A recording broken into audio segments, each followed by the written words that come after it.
Hey y'all, Pearl here. Just letting you know that due to our crazy work schedule, we did not have time to properly research our new episodes. So instead, we decided that we would pick some episodes we liked that we thought just didn't get enough attention the first go round. So please enjoy them and share with your friends as always. And we will be back with fresh, brand new content. We do apologize, but please, please, please continue to listen and follow. We appreciate you all.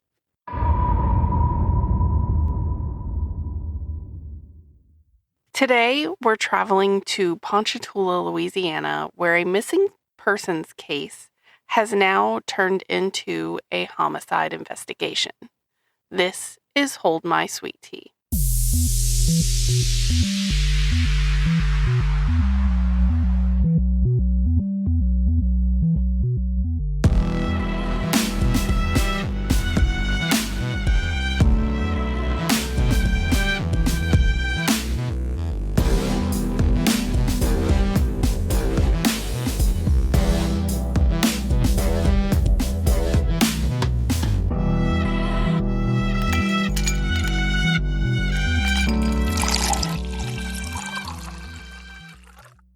Hello, everyone.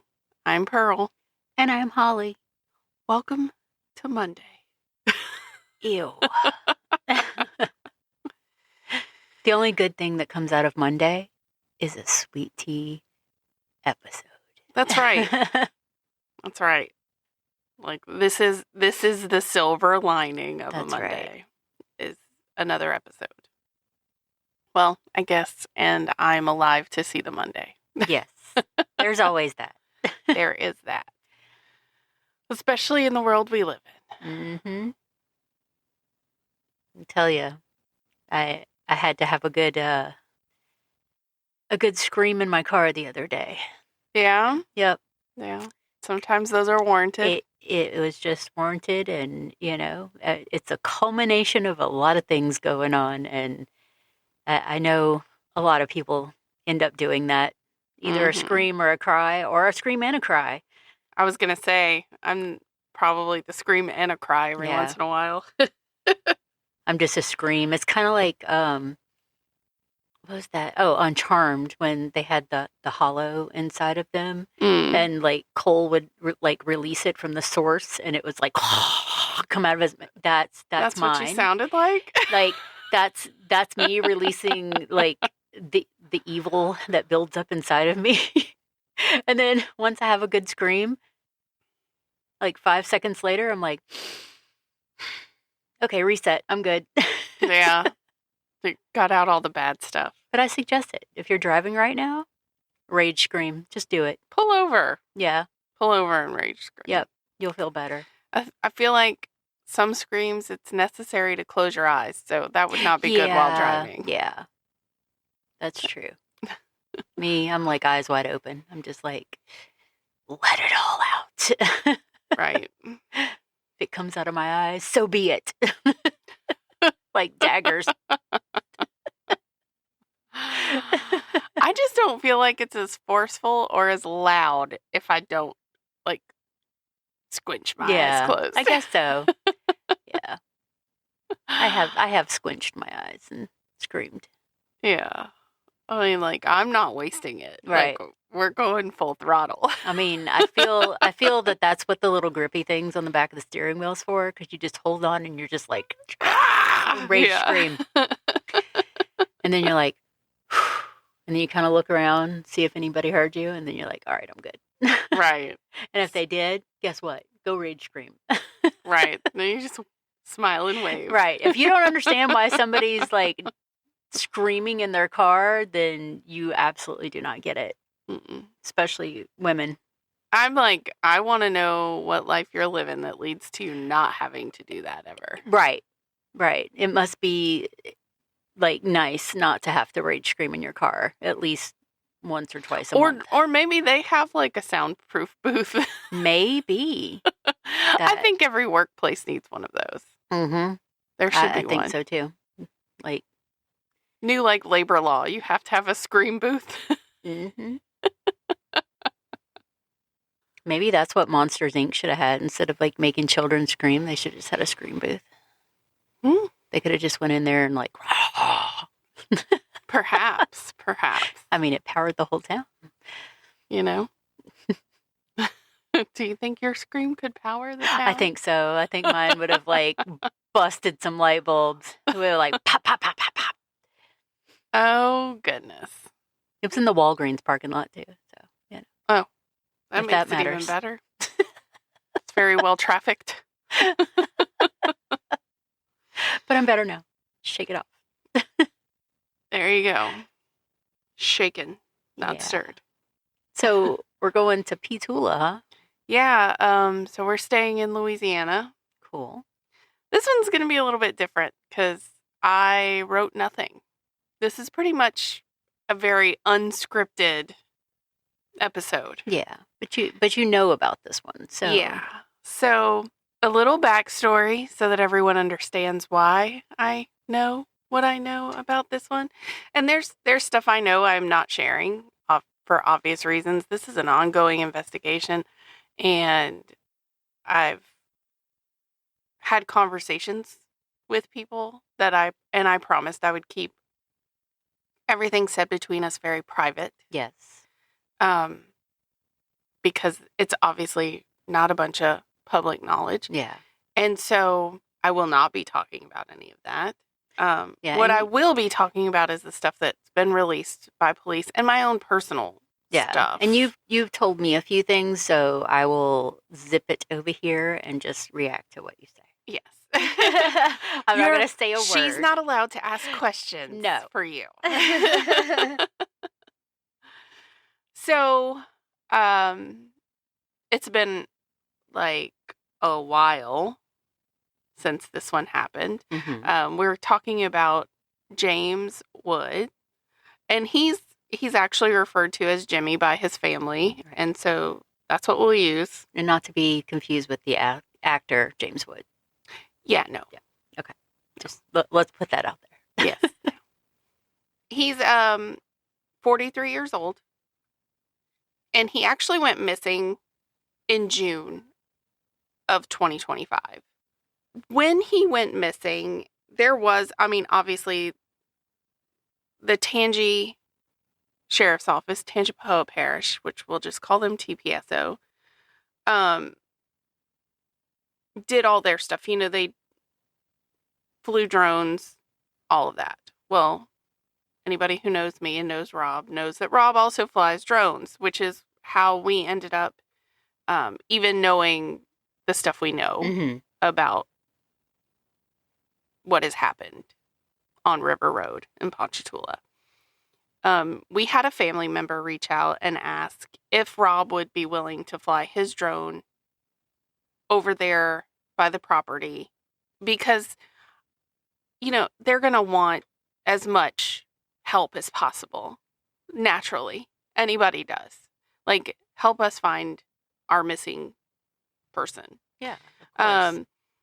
And sometimes the sheriff's office does reach out to Rob for help because he does have like a thermal drone and stuff like that, and he has relationships there, so he has been asked to help search for like escaped prisoners and things like that several times. There was even somebody's pet that he had to. Yes, he looks for missing dogs. Mm-hmm. He does all that.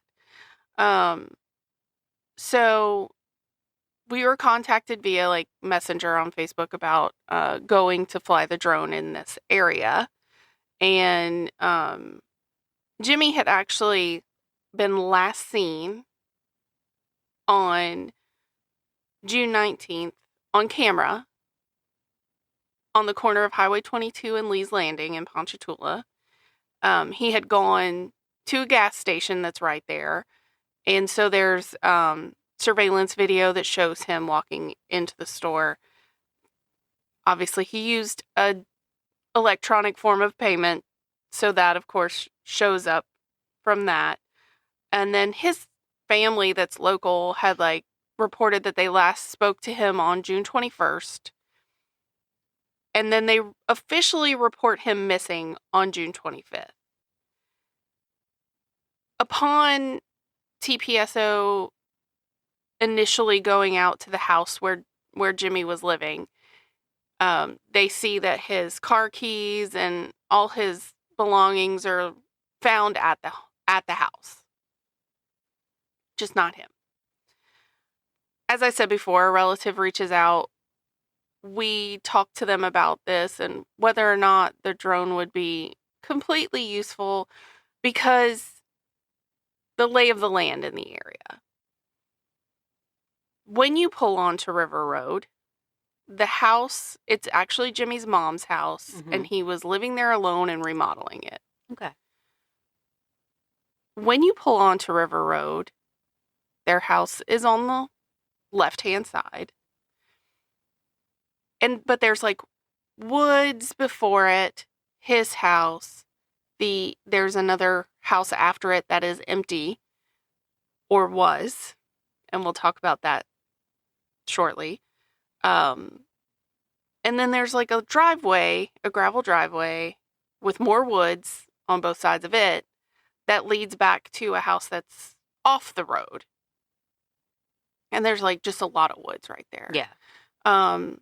There's another house. Then there's like huge field with woods way back, set back in it. Like it's rural-ish. Yeah, it's is the best way to kind of describe on the edge of like town, but not way, way, way back in the woods. But yeah, it is heavily wooded in that area. There's a lot of woods. And then across the street from their house is also like a little wooded area where there was like an abandoned house that's like overgrown. Some abandoned cars are over there in those trees, and there's like a 18-wheeler trailer, like a pod, that's back there as well. And that's all kind of just in that little wooded spot across the street from the house. So we let the relative know that we're going to just drive over there to see if it's even flyable, because what are we going to be able to see? And that's the biggest thing, is like the dense trees make it very difficult. Like sure, you can see some stuff, but you really can't see the ground inside of these areas. Yeah, it's so like thick in there. Right. And it's been so long that like any heat signatures picked up by thermal. I mean, and it's hot. Everything's hot. Right. It's South Louisiana. Right. Everything has a high temperature on it. It's really, really hot. And so flying the area, like, obviously you're just, like, everything's warm. We could do it in the evening when it's a little bit cooler in hopes that you're going to see something, but it's very difficult. So we went and checked out that whole area. I did not drive all the way down the road. We kind of just drove up there in the front. And I will say that I came back here and I told you. Yeah, you did. I said, it doesn't feel good there. Like something's off. Yes. It's giving me like a really weird feeling. So we let them know, like, flying the drone, really the only area we can even see is like where the house is. You can't really see anything in the woods. So, like, this is one of those areas where it probably would be better to have, like, somebody searching on foot. Yeah, because absolutely. You really just can't see anything from the sky. And I know TPSO had helicopters, drones, all that stuff. And, you know, they searched by foot across the street and things like that, and checked inside all those abandoned cars and all of that, because, you know, that would be my first place to go to, because there was just a lot of stuff over there. Nobody was finding anything, really. No idea where to go from here. Like, there was just not a lot as far as leads to where he could be or anything like that. Lots of speculation, just not anything like to go on. Yeah. Honestly. So months and months and months and months and months pass. And on September 12th, so about 3 months later, there is the discovery of human remains in a wooded area near his address. Until, like, last week. Mm-hmm. Those remains were under analysis at the Louisiana State Police Crime Lab. And it's called FACES. So they had them there for identification purposes. Yes. It's a very specialized lab. So, they were trying to make sure they had the best people doing this DNA testing. Yes. And trying to figure out, because these were very decomposed remains. Like, it was bones, basically. Yeah. And in the Louisiana heat. Yes. Very it doesn't, quickly. Yeah, that's the thing, is like, it doesn't seem like, oh, that was long enough for somebody to be completely gone. Yes. Like that. But it was hot. Yes. Hot, seriously wet. Like, it rained a bunch. Yeah. I can only imagine. Yeah. But during this time that these remains were at the lab, like, I had already gone back to the street because I only rode in the front, and I was like, that weird feeling I had, let me drive all the way down the road. Just make me, like, I'm wondering if the road was just giving me the heaves. Right. Or if there was just something specific to a certain area. And every single time, like, I drove up and down it a couple times to verify the way I felt. I was like, every single time I got near that gravel driveway that was after the abandoned house that sat next door to his house, every time, I was like, it feels gross right here. Like, everywhere else was okay. It felt gross right there. Well, I want to say it was a couple days after the last time I had drove down there just to make sure that I was feeling what I was feeling. Right. Because I'm still conversing with the family member that had reached out, just trying to dig around and see what I could help find for them as well. But not a lot was happening, of course. Like I said, there really wasn't anything to go on. No, like, we think this, we think that, whatever. Well, the abandoned house next door to Jimmy's mother's house, where he was living, is set on fire. It burns completely to the ground. This, I feel so bad for the family of the, that house belonged to one of the Ponchatoula police officers' parents. Oh. So I'm not sure if they had still a lot of family stuff inside there or what, but I mean, whatever was there was gone at that point. Like, everything was just like it gone. was totally burned out. And of course that brings up more speculation, like, yeah, is this somehow related? Because this happens after remains are found. Yes, in very close proximity of where they were. Correct.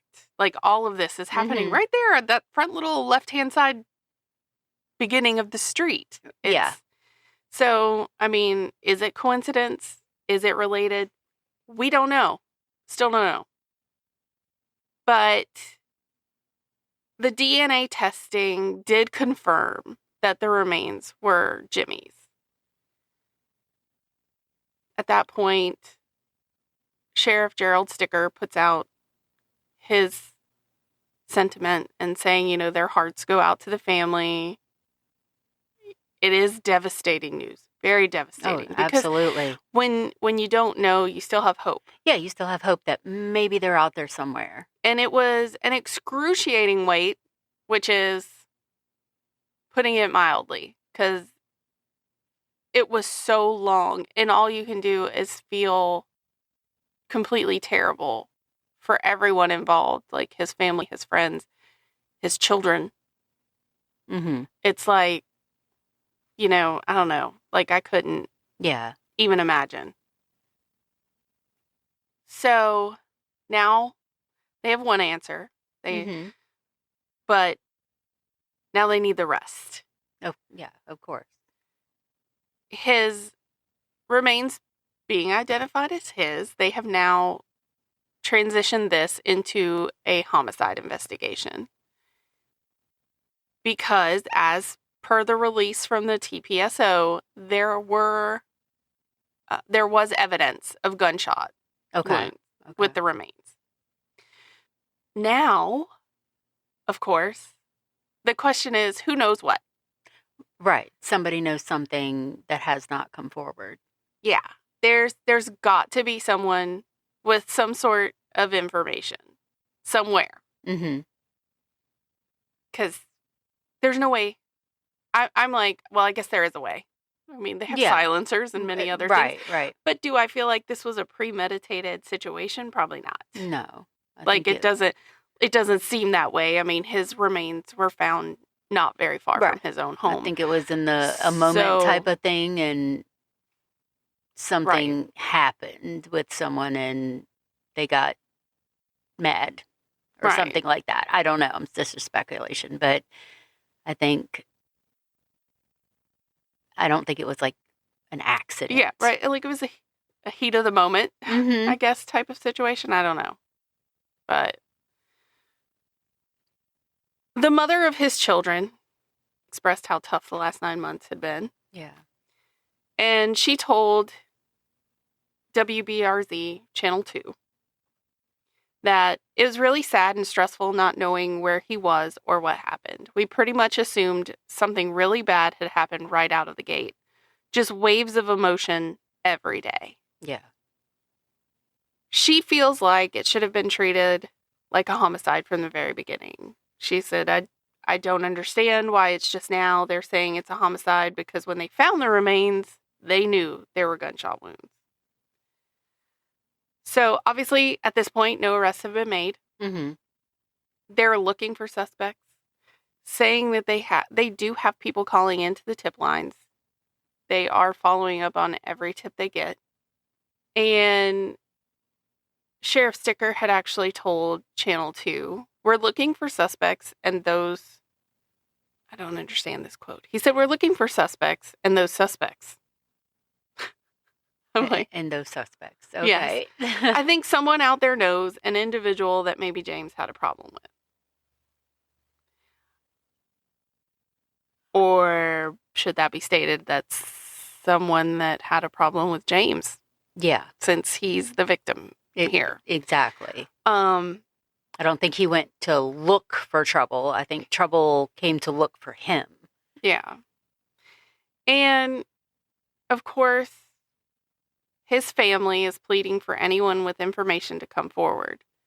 Because while everybody goes, oh, because if you read the post from the TPSO on their Facebook page, you see a bunch of people going, well, at least now the family has closure. No, they don't. No, they don't. There's still so many unanswered questions, like what the heck happened? Yeah.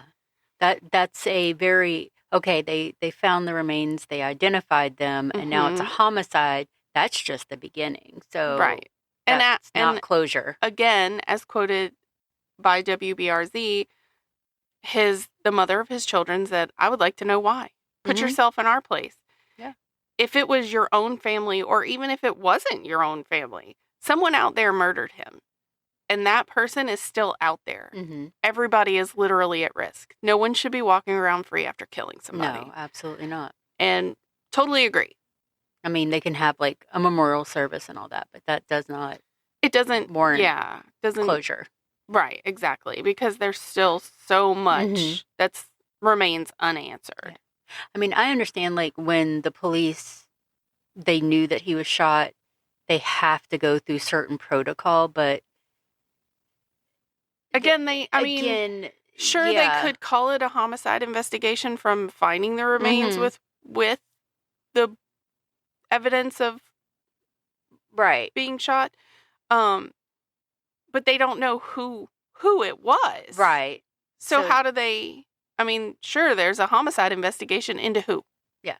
Into what? And, at that point, they're like, oh, we know, but we have to, like, be 100% sure. Yeah. And, I mean, he's not the only missing person in Ponchatoula. There's so many. And the fact that it was bones that they basically are picking up, like, they had to find out for sure because they could think maybe it was his, but then they can also be thinking like everyone else, like, geez, that was really fast. Maybe it's the other maybe it's 5 or 10 people that are missing. Because there's been a lot here because recently. they've been missing a really long, like a lot longer than him. And so with the decomposition, they could be thinking this could literally be any of them. Right. So that's... Well, hopefully some more answers will come through and somebody will call into this tip line and give the tip that needs to be given. And that is the reason I decided that we were putting something out. Like, I'm not going to share what I can't share. Yeah, you've been holding on to this a while. Like, I've been living with it. Well, and we were just like, what, 2 weeks ago, right before the news came out. Talking about how there still hadn't been anything. Yeah. Yeah. And that's why I said I've been just, like, kind of holding on to it. Because really, there wasn't a lot in order to, like, make an episode. But also, I was like, I don't want to just get on for 5 seconds and say, he's missing. Right. Please call this number. Like, it was tough. Because I did want to do that. But then at the same time, but that's why I'm here now. Is because I'm like, at this point, even though there's still not a lot to go on, there's still not a lot of information, there's not a lot that I can give as far as info in this episode. But I can give you the number to call. Yeah. If you or anyone you know has any information about this case, you're asked to contact the Investigations Division of TPSO at 985-902-2088. If you'd prefer to share the information anonymously, you can always go through Crime Stoppers of Tangi.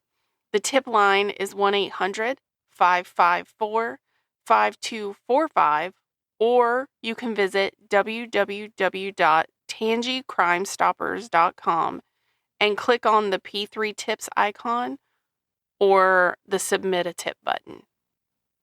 So, you do not have to tell them who you are. Yeah, you can be anonymous and just let them know. If you know something, like, get it off your conscience. Yeah. I just feel like somebody on that road has to know something. It is not a quiet road. Like, every time I've been down there, there's, like, lots of cars going up and down the street. And I mean, if he's lived there for that long, a lot of people knew him. So, or his mom. And there's connections, and people know people in those, smaller rural communities. So somebody speak out. Yeah, please. Please, come forward and help this family. Now that I'm sad. I know. I'm hoping that, maybe it'll be sooner than later. Right. And I mean, my emotions are strictly just because I've gotten to know someone during this whole entire time, and not necessarily him, but someone in his family. So you feel, for them and what they're having to go through. Yeah, for sure. Absolutely. So obviously, if there's any update to this case, we'll bring it. And hopefully there will be. I sincerely hope that this doesn't go cold and it actually gets solved. Yes. For sure. I agree with that. So we hope we didn't make your Monday worse. But, these type of stories have to be told. For sure. And they're sad. I know we've been keeping it a little more lighter, on the lighter side of the true crime realm recently. But every once in a while, we got to get one of those in there because life happens and things happen to people, and it's sad. It is, very. There's a lot of ugly going on in the world right now. Yeah, there is. Tons of ugly everywhere. For sure. And I don't like it. No, me either. Me neither. For sure. Do you know who's not ugly? Patty Salzetta. So cute. And she's always posting, like, positive affirmations. Oh, always. All the time. Yep. She's, like, just a really good human. She's not a negative Nancy. She's a positive Patty. That's right. Y'all, be positive Patties. Positive Patties. We need more positive Patties in the world. Yep. And not all of you have to create our theme music. Right. Because she did a great job and we don't need any more. Such a great job. But definitely be a positive Patty. Yep. Thank you, Patty Salzetta. Thank you. Pretty Patty. Pretty positive Patty. There we go. PPP. Pew, pew, pew. My goodness. Yes. But if you have any stories you want to tell or information you want to share. Yeah, information you want to share, you share it with us. We'll share it with Tangi. Yeah. Yeah. We'll Yep. Connect it. You can send us any of those things. Mm-hmm. And your sweet tea after dark. Yes, and stories. I got a story. Yay. Yeah. I'm so excited. So all of those things can be sent to holdmysweetteapodcast@gmail.com. Yep. And as always, Hold My Sweet Tea is a Drunken Bee production. Bzz. And just remember to stay safe out there. Call your family. Keep up with them. Yes. Because you never know when it's the last time. Make sure everybody always knows you're okay. Yeah. And just because we're dipping doesn't mean you can't keep sipping. Bye.